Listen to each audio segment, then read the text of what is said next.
UEM Jaipur is a perfect target for prospective students aspiring for good jobs, good education with future-ready skills.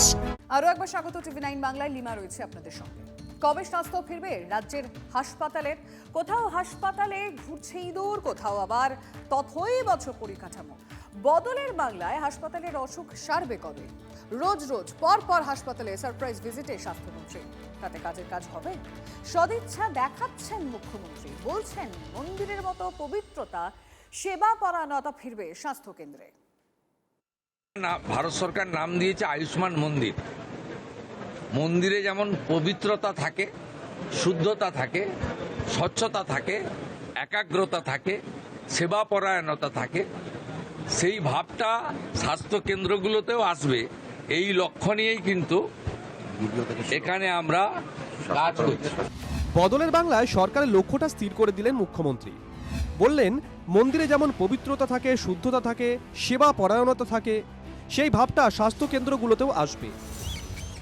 মুখ্যমন্ত্রীর সদিচ্ছা রয়েছে, কিন্তু বাস্তব ছবিটা কি দেখুন। ইঁদুর দিয়ে যায় চেনা, হরেক ইঁদুরে দেখা মিলবে মালদা মেডিকেলে। হাসপাতালের মেঝেতে, সুইচবোর্ডের উপরে অবাধ যাতায়াত ইঁদুরের।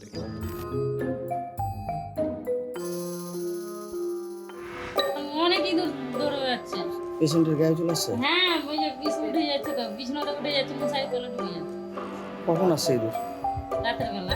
প্রচুর ইঁদুর নাকি? হ্যাঁ, দেখতে তো পাচ্ছি।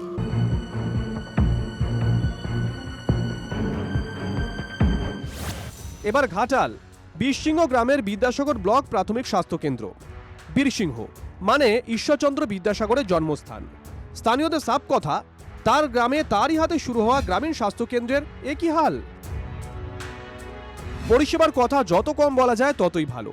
তাহলে হাসপাতালের হাল ফিরবে কবে? পরপর হাসপাতালে সারপ্রাইজ ভিজিট স্বাস্থ্যমন্ত্রী শারদ মুখোপাধ্যায়ের।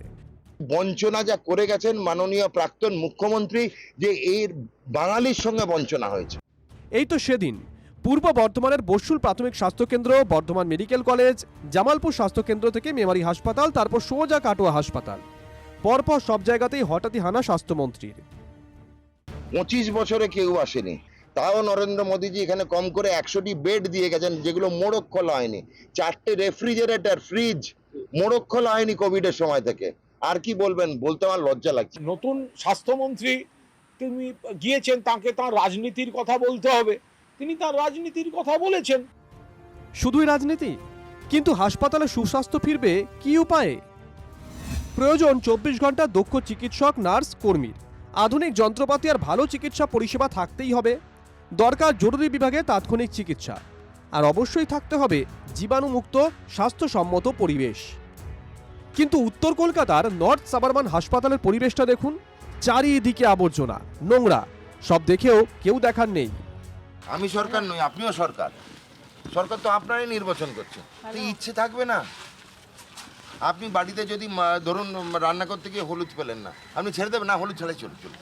আমরা এই মুহূর্তে দাঁড়িয়ে রয়েছে নর্থ সাবারবান হসপিটালে, এবং যেখানে আজ তিনি এলেন, পরিদর্শন করলেন, এবং কার্যত যে কথাটা তিনি আজকে সমস্ত কিছু দেখে উল্লেখ করলেন, তিনি বললেন যে পরিষেবা অত্যন্ত খারাপ। সবথেকে বড় বিষয় হচ্ছে অপরিচ্ছন্ন রয়েছে এই হাসপাতাল এবং হাসপাতাল চত্বর, এবং সরাসরি তিনি ক্যান্টিনেও ঢুকে দেখলেন। মাছের পিস দেখাতে পারবেন? না স্যার, দেওয়া হয়ে গেছে।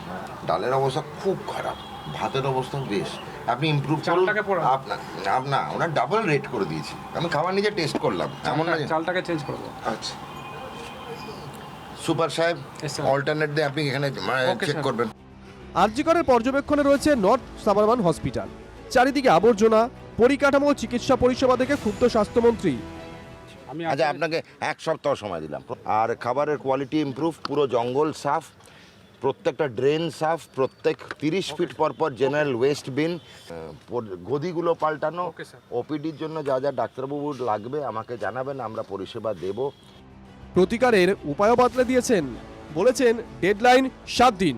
7 দিনেই প্রয়োজন আমূল পরিবর্তন। সারপ্রাইজ ভিজিটে স্বাস্থ্যমন্ত্রী শারদ মুখোপাধ্যায়, আমরা এই মুহূর্তে দেখতে পাচ্ছি তিনি সারপ্রাইজ ভিজিট করে চলে গেলেন। সব মিলিয়ে কিন্তু 7 দিনের মধ্যে সমস্ত কাজ শেষ করার নির্দেশ দিয়েছেন স্বাস্থ্যমন্ত্রী শারদ মুখোপাধ্যায়। এখন দেখার কি করে এই হাসপাতাল। ভিডিও জার্নালিস্ট রজতের সঙ্গে ঐন্দ্রিলা, টিভি9 বাংলা, কলকাতা।